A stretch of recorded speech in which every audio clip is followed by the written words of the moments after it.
The state agency in charge of foster care placement says they share some of the blame in the death of a young child. In October, Orien Hamilton died when authorities say her aunt's boyfriend crushed her skull. Yesterday, a grand jury in Williamson County indicted Jacob Salas on capital murder charges. Salas was not authorized to spend time with that child, but he was reportedly watching over her. Today, a Department of Family and Protective Services spokeswoman sent this statement to KXAN saying while there were clear acts of deception from the foster family, Child Protective Services also failed to recognize and act upon indicators of risk. This is just the latest issue to plague Texas' foster care system. Right now, a class action lawsuit is pending against the state and CPS. As KXAN's John Denny explains, dozens of foster kids past and present allege dangerous conditions. Just trying to deal with not having my little girl. 9 children died in foster care in Texas over the past year. In the most recent 2 deaths, the accused killers were a foster parent and a foster parent's boyfriend.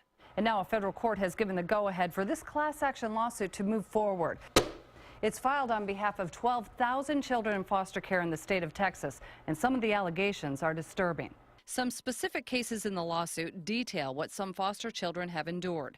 Children punched and choked and beaten to get them to behave. Some children were forced to undress to prevent them from running away. It points out a foster home that was over-medicating a 14-year-old girl. There are accusations of rape, physical and sexual abuse, and cases of scars seen on children from wounds that were never treated. Other allegations include neglect. One case reports a 23-month-old child left alone in a crib with no attention for nearly 20 hours. In that case, when the child was found, she was barely breathing.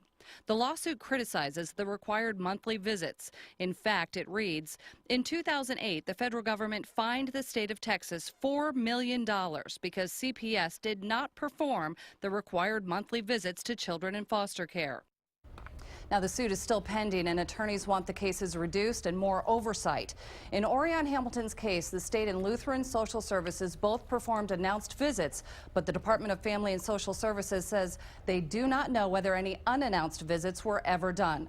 Orien's biological father tried to warn CPS about Salas in September, but the state says they had no proof Salas was living there.